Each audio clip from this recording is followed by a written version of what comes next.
welcome to the Popcorn Junkies. I can't believe last night the kids were begging for popcorn and we didn't have any. I said, what kind of popcorn junkies are we that we don't have popcorn anywhere? Or a popcorn maker. We need a stash. We need a huge amount of popcorn. Anyway, we're reviewing The Fabelmans. The Fabelmans, which is Spielberg's latest movie. And I have to say, from the outset, I can't begin to underplay how much I have always loved Steven Spielberg. I mean, this isn't an affectation. No. This is something that I remember when I was at film school. I would be treated, and people would raise an eyebrow and sort of look at me like, you like Steven Spielberg? Steven Spielberg, and because there was this idea that the likes of Scorsese and Coppola and all that kind of, the movie brats, and Spielberg was considered to be quite mainstream. And I was always arguing, because so many people loved his films and watched them. yeah, exactly. The very thing, so he was popular, but he was as inventive, as rule-breaky, as innovative as all those other filmmakers. His crime, he was popular. Exactly. He made hits. So I've always. In fact, I think on our second date, you talked quite extensively about Spielberg. I'm not even joking. No, actually, it was the first sign of your real passion, and you were very childlike when you spoke. And this is my thing about Spielberg, isn't it? And you were like childlike in his passion, but we'll talk more about that later. I mean, just going into this film, the reason I was kind of so sort of itching with excitement, I was jabbering away as we went into the screen saying, because of course you see, because of course you see his production company called Amblin Entertainment, or Amblin Pictures. That's the name of his original film that he made, a short film he made as a student, as a kid. It was called Amblin, and the logo of Amblin is of course E.T. in the bike going over the moon, and it's like, this is going to connect all the dots. I have to say, at this point, I did glaze over a bit. I was like, really? So anyway. But this is the detail that Mark goes into about Spielberg. Oh. And actually, in the film, at the point where we first saw it, I thought you did, I couldn't cope. because you thought he was going to be stranded all the earlier, I think, through the film. When we actually saw it, I thought you just... So anyway, this is The Fabelmans. They're saying it's kind of loosely based, but it's pretty heavily based on Spielberg's life. I mean, they've changed the name, they're The Fabelmans and not Spielberg's. And so this that was a funny bit, actually. Halfway through the film, I whispered, so...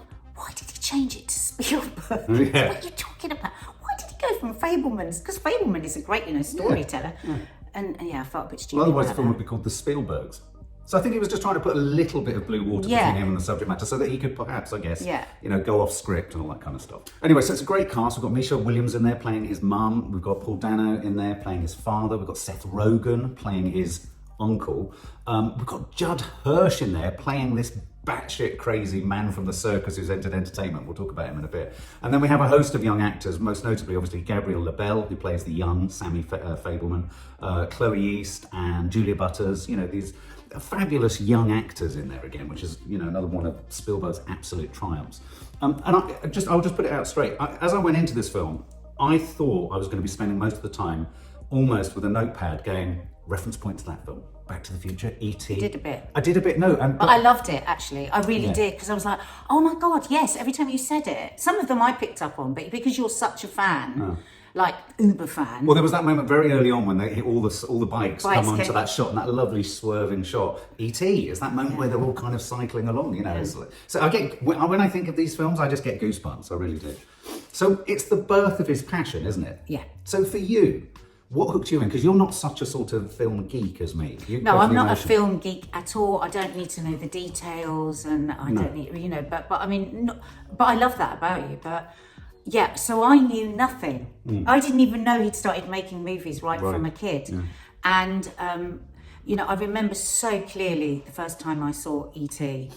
and it just blew me away. And then I told you, didn't I, that soon afterwards my dad did a film. Yeah, heard your dad talk about it. Yeah, with Henry Thomas. With Henry Thomas, the little boy in E.T. And my dad said, that little actor, I remember him coming back from location saying, that little actor taught me more about acting than I've learned in my whole career.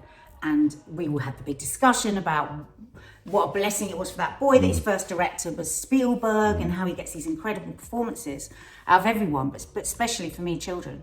So I just loved that. I loved that part of them. It was a huge part of the movie where we see him making films. We see him when he first falls in love.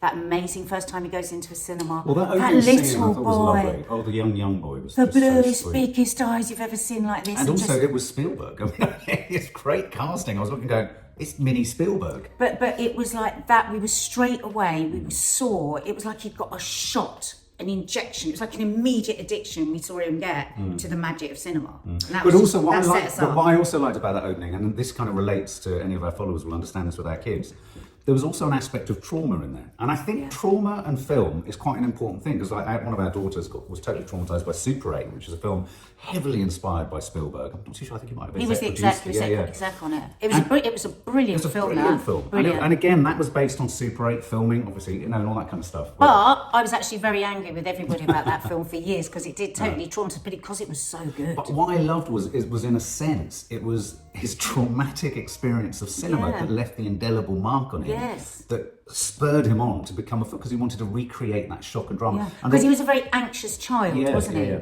And they were worried about his anxiety. They were talking over his head, whispering about his anxiety. So, I wonder if there's some truth in that actually, that really good feeling you get when you've been absolutely terrified about something and then it's okay. That's exactly what I felt. And that absolute relief. Yeah. Well, honestly, sitting next to you watching it was such a privilege, because I could literally, you were intakes of breath. You were just on that journey, because your journey was very similar, wasn't it? With your I didn't make E.T.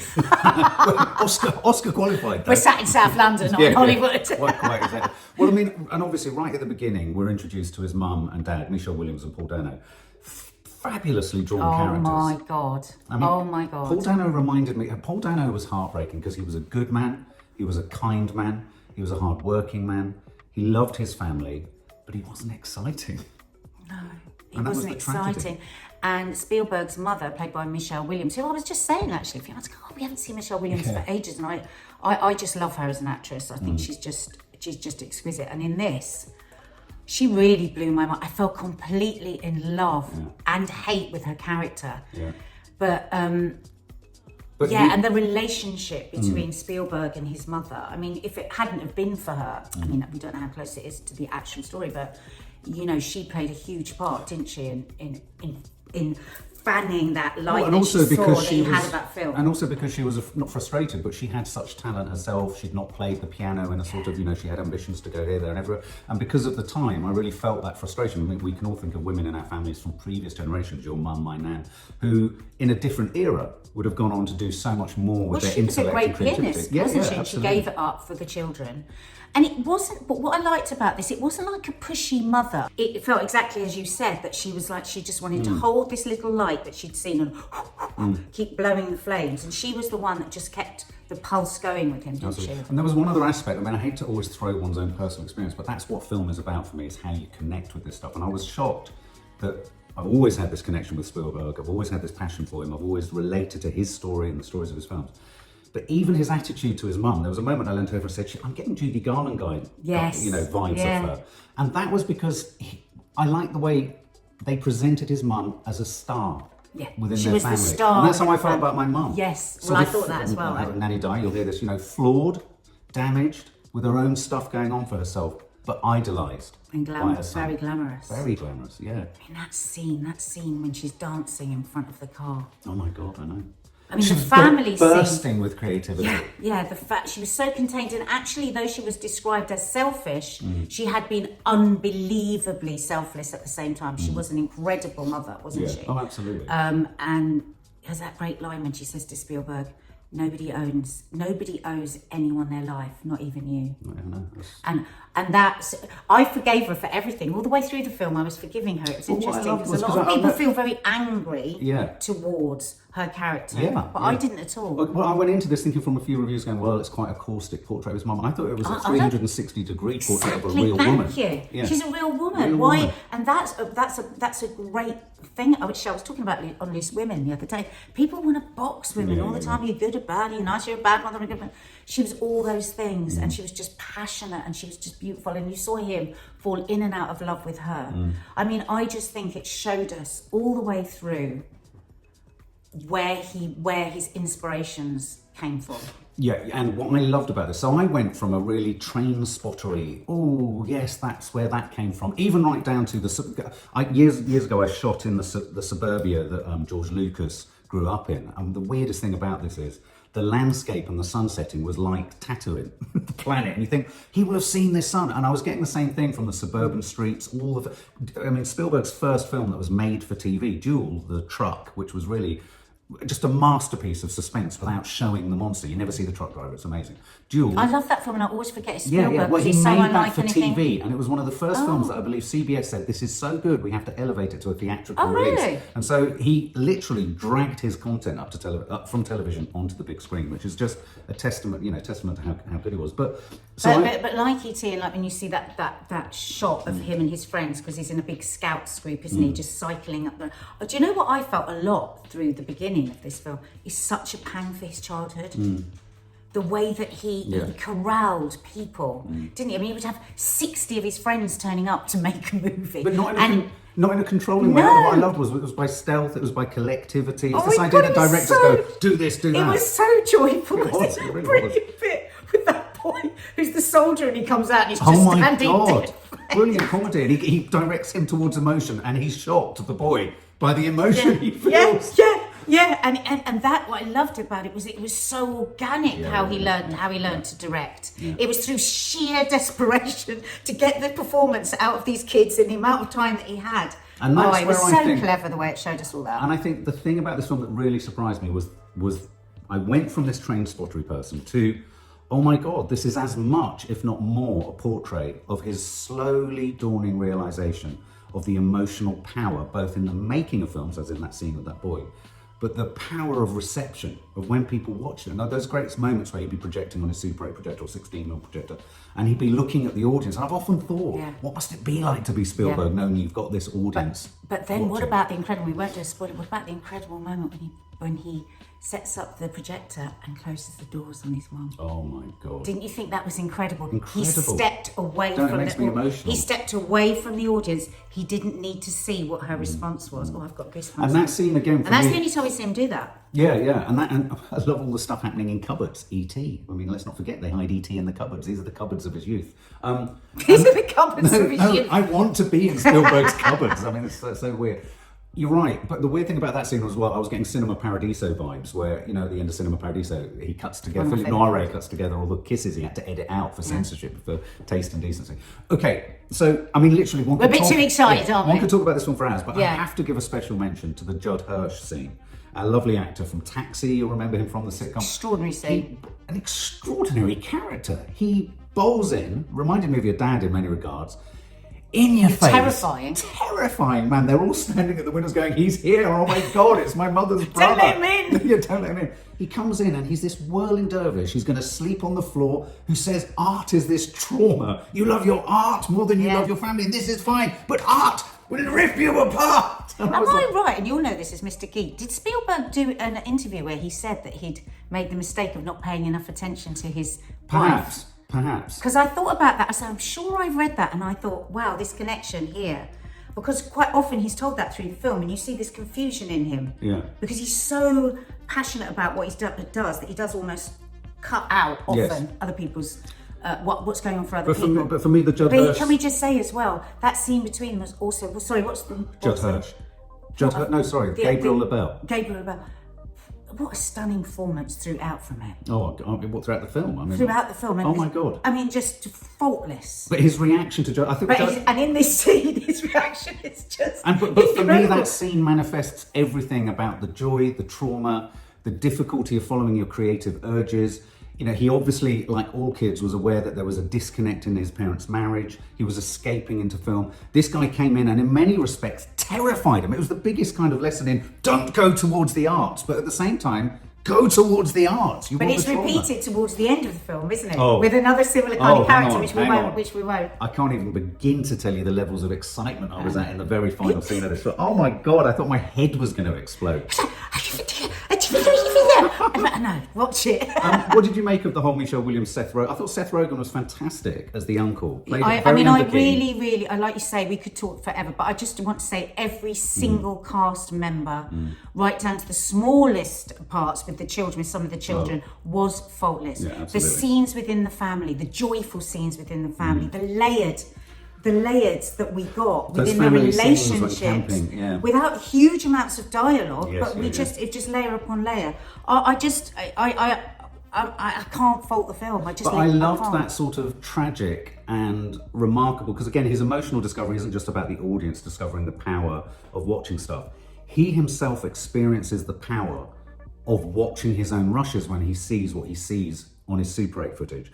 And I thought that was a beautifully sort of bittersweet thing where that would have been a formative moment in the character's development. He realised truth in footage that was happening without having to direct it. And there was another and also power. Making that decision of that intimacy. Where do you pull back? What do you show? Yeah. But then, of course, later on in the scene at the college, I think that was extraordinary, that scene in the lockup. But again, don't want to give a spoiler.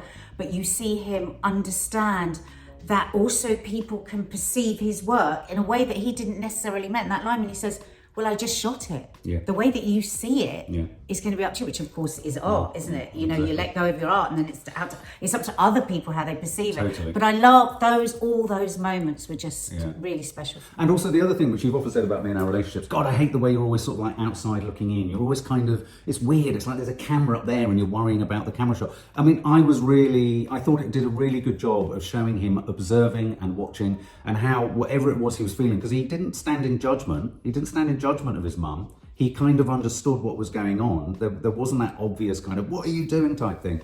There was sadness. There were great scenes. There were good moments of that, though. Yeah. There were good moments, but what was... the scene where she... But what was there all the time was this passion and this adoration that he had for her. And I think also, on a cellular level, their understanding of their talent, of their gifts. And that's the other thing that's really important to say, is that he was met, and this is another sort of parallel, he was met in his father with the constant phrase, this is a hobby, this is a hobby. Now, let's not forget... When you go to university. This was at a time when the idea of being a successful filmmaker wasn't everyone's dream. You know, I relate it. I mean, the degree to which I would have loved to have emulated his career path. But I remember at the age of 16 thinking, this is so unusual. He was so young, achieving so much.